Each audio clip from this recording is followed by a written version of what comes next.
Soal perang Rusia-Ukraina, China tuding Amerika Serikat sebagai dalangnya dan tidak peduli situasi internasional.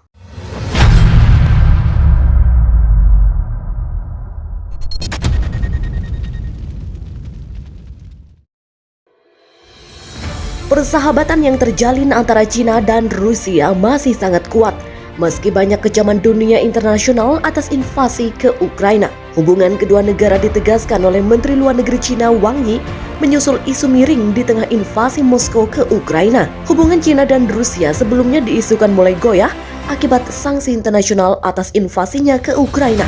Wang Yi lantas menawarkan bantuan Beijing dalam menengahi perdamaian antara kedua negara dan mendukung hubungan dengan Moskow meskipun ada kecaman internasional atas tindakan Rusia yang telah mengakibatkan ribuan kematian dan krisis kemanusiaan. Persahabatan antara kedua bangsa sangat kuat dan prospek kerjasama kedua belah pihak di masa depan sangat luas. Demikian kata Wang Yi dalam konferensi pers. China dengan tegas menolak untuk mengutuk serangan Rusia di Ukraina atau menyebutnya sebagai invasi sambil meminta negara-negara barat untuk menghormati masalah keamanan yang sah bagi Rusia. Meski demikian, China menurutnya akan mengirim bantuan kemanusiaan ke Ukraina dan bersedia bekerja dengan komunitas internasional untuk melakukan mediasi yang diperlukan. Tidak peduli seberapa buruk situasi internasional, baik China dan Rusia akan mempertahankan tekad strategis mereka dan terus mendorong kemitraan koordinasi strategis yang komprehensif di era yang baru.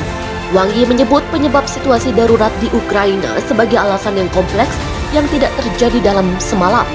Memecahkan masalah kompleks membutuhkan ketenangan dan rasionalitas daripada menambahkan bahan bakar ke api dan mengintensifkan kontradiksi.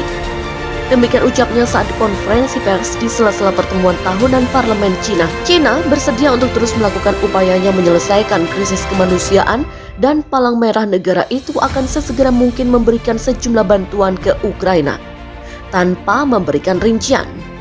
Kali ini adalah pertama kalinya negara itu mengumumkan bantuan seperti itu. China mengusulkan bahwa tindakan kemanusiaan harus mematuhi prinsip-prinsip netralitas, ketidakberpihakan, dan masalah kemanusiaan tidak boleh dipolitisasi. Beijing telah berulang kali mengatakan akan memainkan peran konstruktif dalam menyerukan negosiasi untuk menyelesaikan krisis.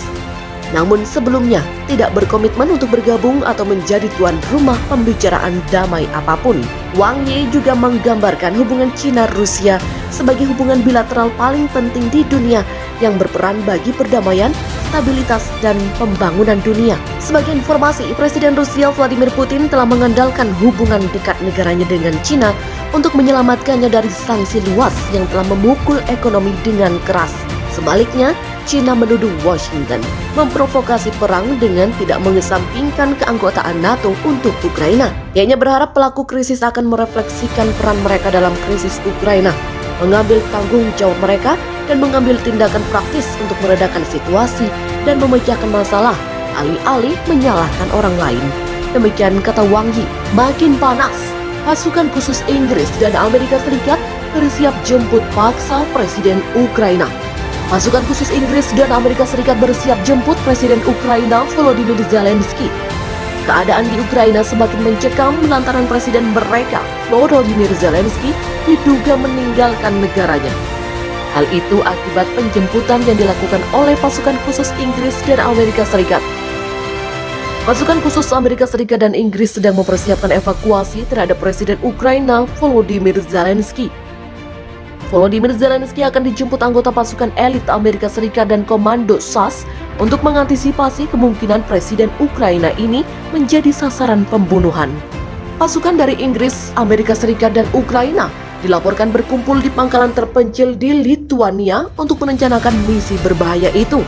Pasukan khusus Spetsnaz Rusia sekarang dikatakan menargetkan Zelensky dan dia telah selamat dari 3 upaya pembunuhan dalam seminggu setelah plot digagalkan oleh agenda ganda.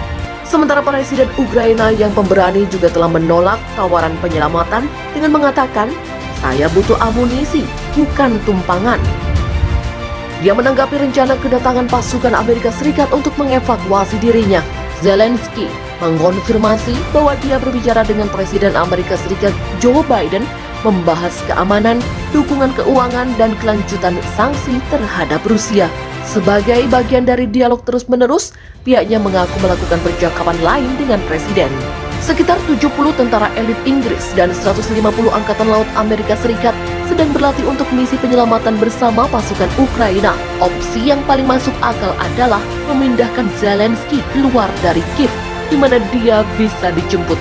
Seorang sumber senior mengatakan pihaknya memiliki pesawat, tapi jarak sangat penting. Hal itu terjadi ketika Presiden Rusia Vladimir Putin mengatakan sanksi Barat mirip dengan deklarasi perang ketika pasukannya menekan serangan mereka ke Ukraina pada Sabtu untuk hari ke-10. Kremlin mengatakan Barat berperilaku seperti bandit dengan memutuskan hubungan ekonomi dengan Rusia. Putin memperingatkan setiap upaya untuk memberlakukan zona larangan terbang di Ukraina akan menyebabkan konsekuensi bencana bagi dunia. Sementara itu, Perdana Menteri Israel Naftali Bennett bertemu dengan Putin di Kremlin untuk membahas krisis Ukraina, kemudian berbicara dengan Zelensky melalui telepon. Israel telah menawarkan untuk menjadi penengah dalam konflik tersebut. Dan pengungsi terus membanjiri negara itu dengan jumlah pengungsi Ukraina yang melarikan diri dari invasi Rusia diperkirakan akan meningkat menjadi 1,5 juta pada akhir pekan. Ini adalah krisis pengungsi tercepat yang pernah kami lihat di Eropa sejak akhir Perang Dunia Kedua. Demikian kata Kepala Badan Pengungsi PBB, Filippo Grandi. Sementara itu, politisi Partai Gerindra menilai Barat banyak bersikap munafik dalam merespon berbagai persoalan di dunia. Negara-negara Barat seperti membiarkan ketika negara Irak, Afghanistan, Libya, dan Suriah dibombardir siang dan malam. Selain itu, sejumlah negara Barat dan Amerika Serikat juga hanya diam saja ketika Israel melakukan agresi secara brutal terhadap Palestina. Fadlizon mengunggah foto saat dirinya bersama mahasiswa London School of Economics berunjuk rasa menentang serangan terhadap Irak 19 tahun yang lalu. Fadlizon dan mahasiswa London School of Economics telah berunjuk rasa dan berteriak, "Don't attack Irak." Kemunafikan Barat tampak nyata. Irak, Afghanistan, Libya, Suriah diserang, dibombardir siang dan malam. Lalu diam soal agresi brutal Israel terhadap Palestina.